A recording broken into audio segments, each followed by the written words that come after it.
Olá, a notícia está de volta com Janice Ascari, que é procuradora da República em São Paulo. Doutora Janice, a senhora estava falando há pouco da questão dos recursos que permitem aos bons advogados manejar muito bem para que quando tiver que aplicar a pena ao réu condenado no trânsito julgado, já não pode mais ser aplicada. Recentemente, o doutor Márcio Tomás Bastos, que foi ministro da Justiça, deu uma entrevista no programa e falou, olha, essa questão dos recursos ela é importante porque ela está muito ligada aos direitos e garantias individuais.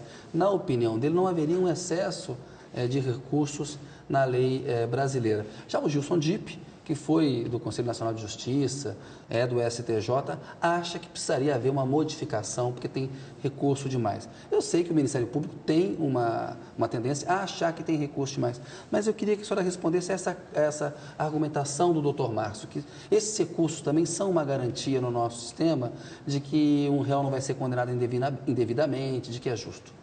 Olha, são uma garantia, sem dúvida. E todas as garantias de ampla defesa, de observação do devido processo legal, elas têm que ser observadas.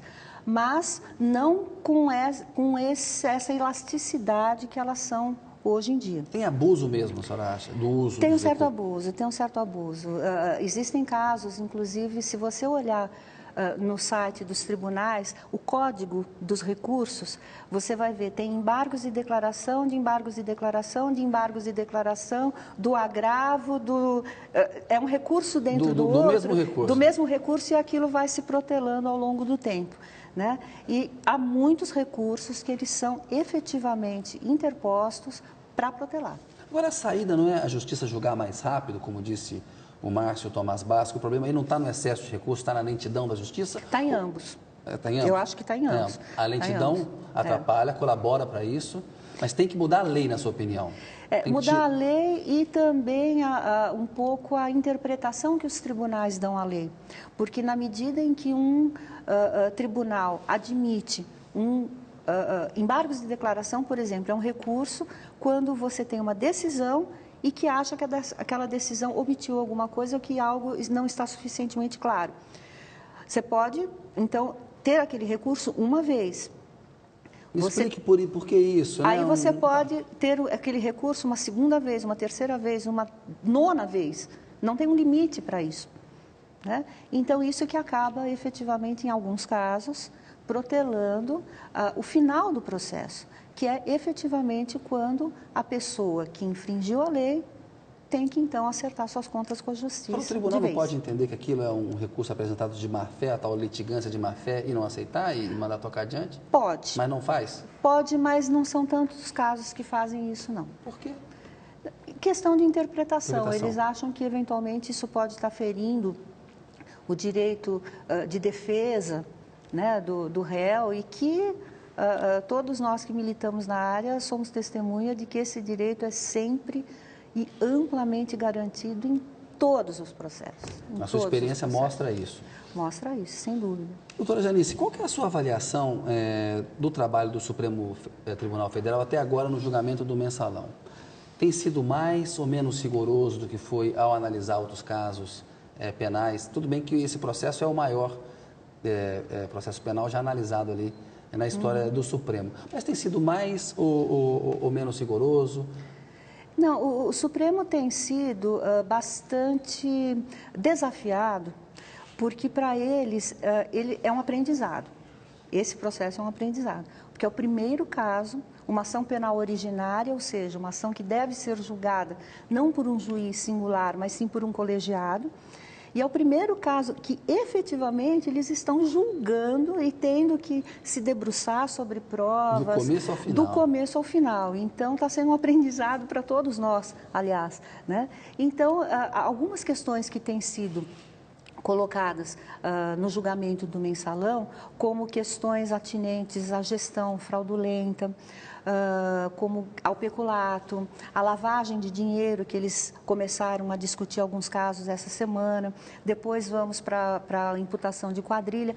Esses temas estão a receber um tratamento do Supremo Tribunal Federal que, uma vez ou outra, já havia sido ventilado em casos julgados ou monocraticamente ou pelas turmas, mas nunca pelo plenário né, como uma palavra definitiva. Está criando jurisprudência mesmo. Está criando uma né? jurisprudência e que vai efetivamente influenciar todo o processo penal brasileiro do Supremo para baixo, sem dúvida. Todas as instâncias.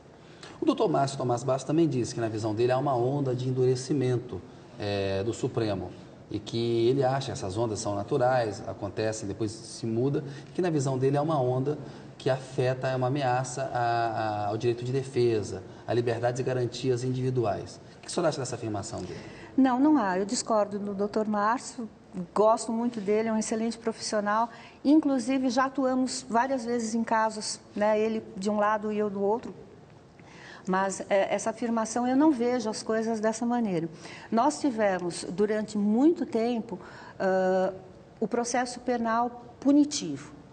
Depois de 88, principalmente com a Constituição Federal, com as garantias e com o arejamento dos tribunais, então houve um movimento quase que pendular para a impunidade, para se interpretar a lei de uma maneira a mais benevolente possível para os réus. Eu faço um parênteses aqui, há uns 5 anos atrás, eu conversando com um professor da Faculdade de Direito de Coimbra, ele ficou impressionadíssimo com o número de habeas corpus que não tem limite, né? Na legislação brasileira não tem limite, porque na legislação da época que ele conhecia no país dele, era um habeas corpus apenas para tirar a pessoa da cadeia, e não habeas corpus usado como substitutivo de recurso e da maneira como ele é utilizado, e é utilizado dessa forma porque os tribunais construíram um entendimento de que ele pode ser utilizado dessa forma, né? Então, o direito de defesa sempre foi largamente observado. E o Supremo está fazendo isso, está respeitando, o Supremo na sua opinião? está, na minha opinião, está. Doutora Janice, a senhora falou desse reflexo para as outras instâncias.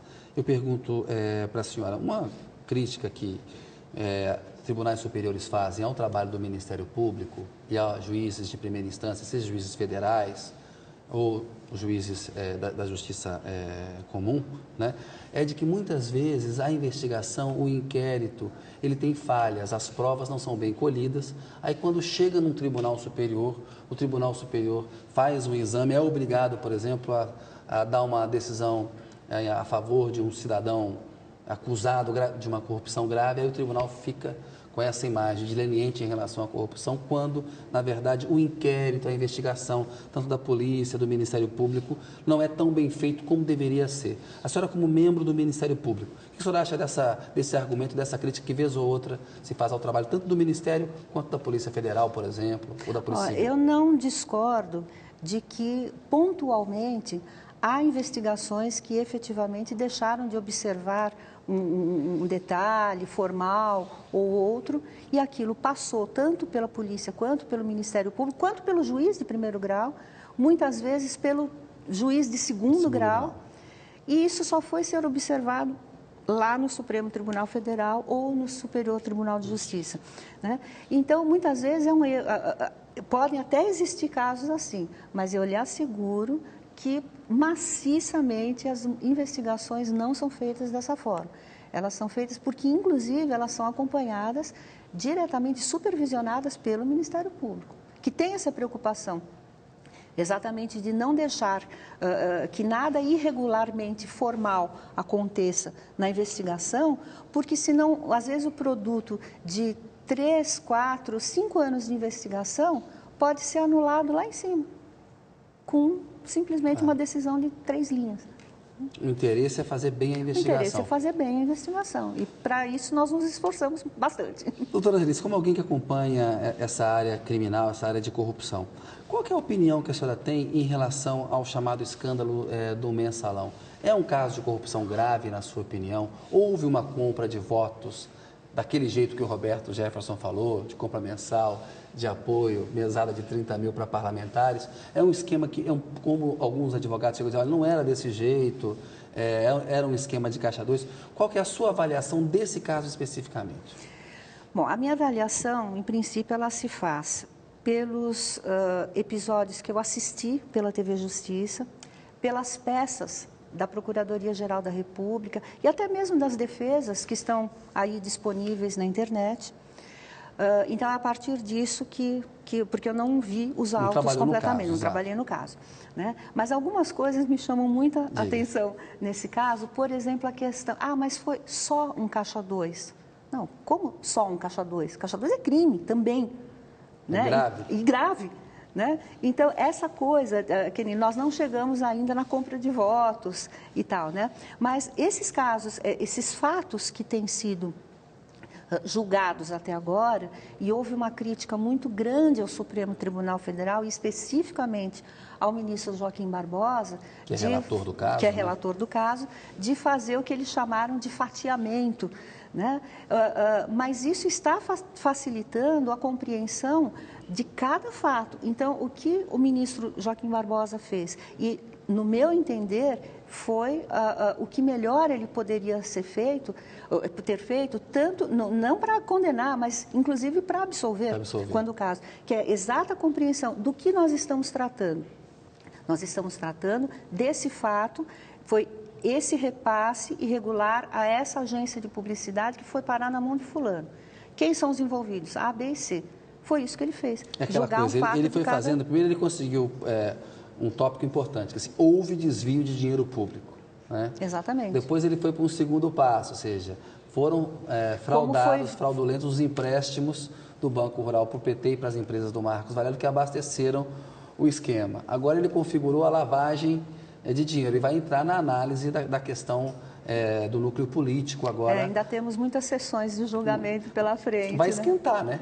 Eu acho. Vai esquentar. Acho que os ânimos vão ficar ainda mais exacerbados do que já estão. Pois tem uma crítica ao ministro Joaquim Barbosa, de que ele interfere muito, ele dá o voto dele, e depois quando o ministro vai dar o voto, ele quer tentar convencer o ministro, que muitas vezes ele é bravo assim, ele está correto ao fazer isso, não está correto, é uma questão de temperamento, aí cada um tem o seu temperamento também, ou seja, ele é de carne e osso, como todos nós. A TV Justiça e essa transmissão do julgamento pela internet, pela televisão, né, ela está sendo maravilhosa. Por vários motivos. Primeiro, por cumprir um dos mandamentos constitucionais em relação à administração pública, que é a transparência. Então, todos nós, eu me lembro quando eu era estudante de Direito, eu ficava pensando, meu Deus, como será o Supremo Tribunal Federal? Como que é um julgamento como lá? Como que é um julgamento e tal? Hoje em dia, qualquer estudante, qualquer criança fala, olha, aqui é um tribunal e tal. E, primeiro, para ver como os juízes julgam, como os julgamentos se desenvolvem e também para ver como os juízes são seres humanos, como eu e você.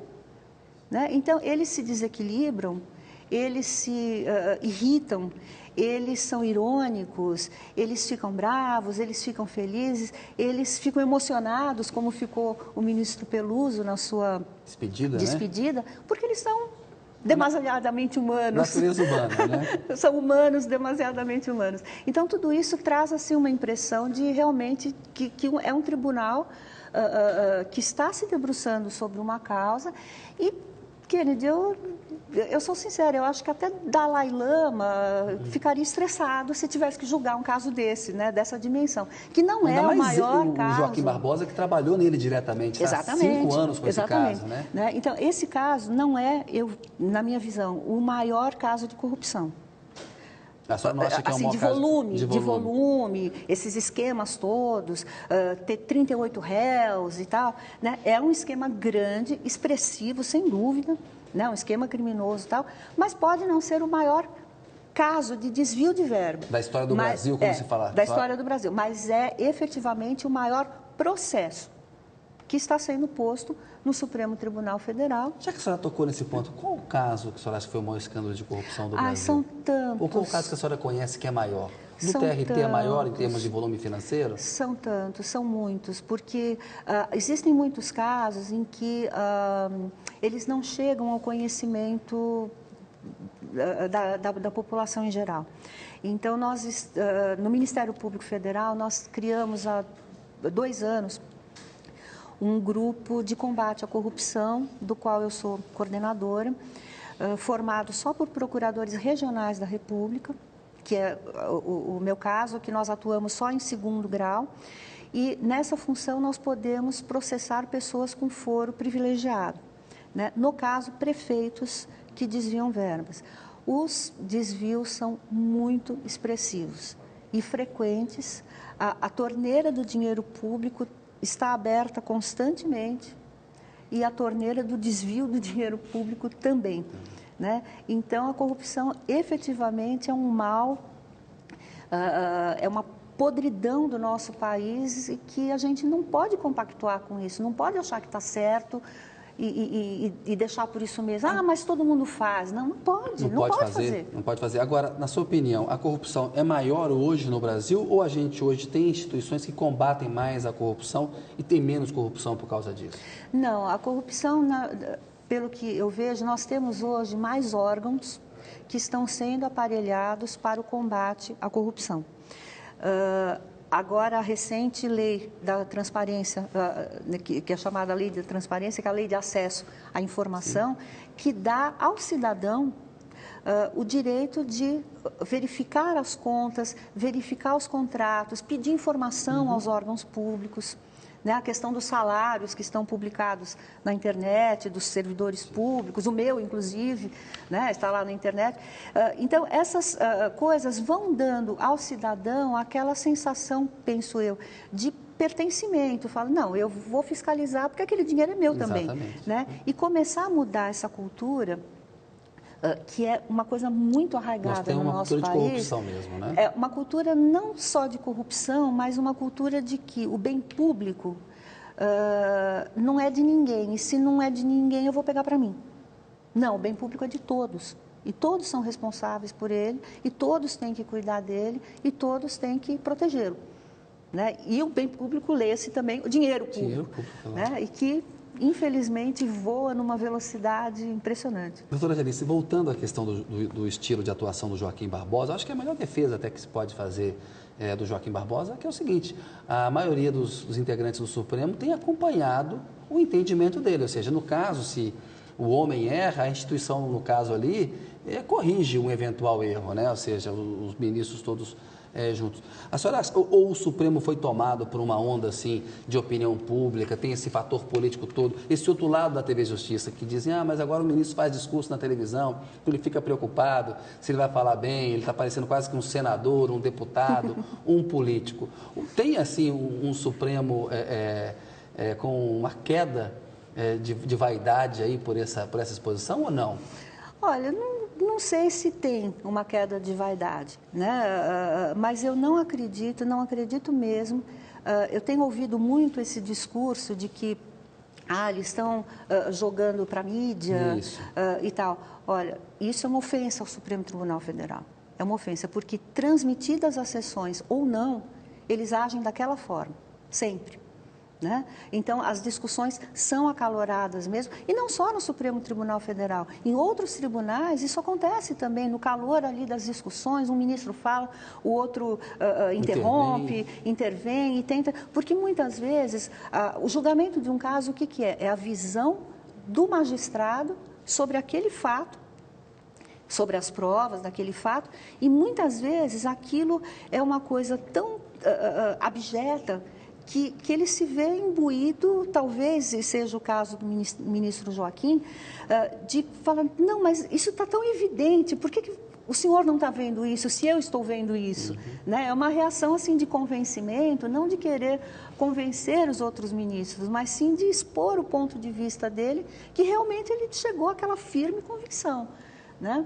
E uma outra coisa só também para esclarecer, o ministro revisor, o Ricardo Lewandowski, que é o ministro Lewandowski, muita gente fala, não, ele é uma espécie assim de censor, vamos dizer, do voto do Joaquim Barbosa.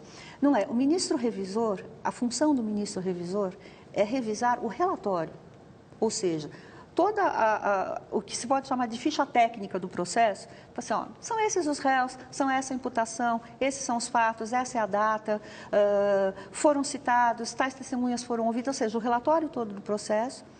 Essa é a função do revisor, é ver se aquele relatório feito está batendo com o que... Fazer uma checagem mesmo. Uma checagem. Né? Agora, a partir daí, o voto dele, ele poderia ser o 8º a julgar. e julgar diferentemente. Mas, a partir daí, todos os outros magistrados no colegiado, né? Num colegiado, todos os magistrados, eles podem aderir ao voto do relator ou não. Ou não. Me parece que o ministro Ricardo Lewandowski também está sendo um pouco injustiçado, porque parece que ele acredita mesmo naquilo. Ele faz as argumentações. É uma convicção jurídica. Ele argumentou de determinada maneira. Não me parece que ele está ali com um comportamento de leniência em relação não, à também corrupção. Não acredito. Acho que é a visão dele daquilo ali, né? E há esse choque mesmo. Eles não são 11 robôs que pensam de uma maneira igual. Né? Exatamente, porque é a visão deles sobre o fato. Há juízes que têm, isso não só os ministros do Supremo Tribunal Federal e as ministras, né, que, aliás, têm dado um show. As mulheres, né, na corte, elas têm sido maravilhosas, as ministras, e eles, qualquer magistrado, eles dão aquela visão sobre o caso e a interpretação jurídica fala assim, não, mas isso eu acho que não é assim. Isso, para quem é da área jurídica, aquilo é uma coisa absolutamente natural. Né? Mas para quem está assistindo esses julgamentos pela primeira vez, pode achar que é uma coisa estranha, que está sendo manipulado, que quer agradar, não sei quem, não. Isso não é mesmo. Doutora Janice, eu vou pedir licença para a senhora mais um minutinho. A notícia volta daqui a pouco com Janice Ascari.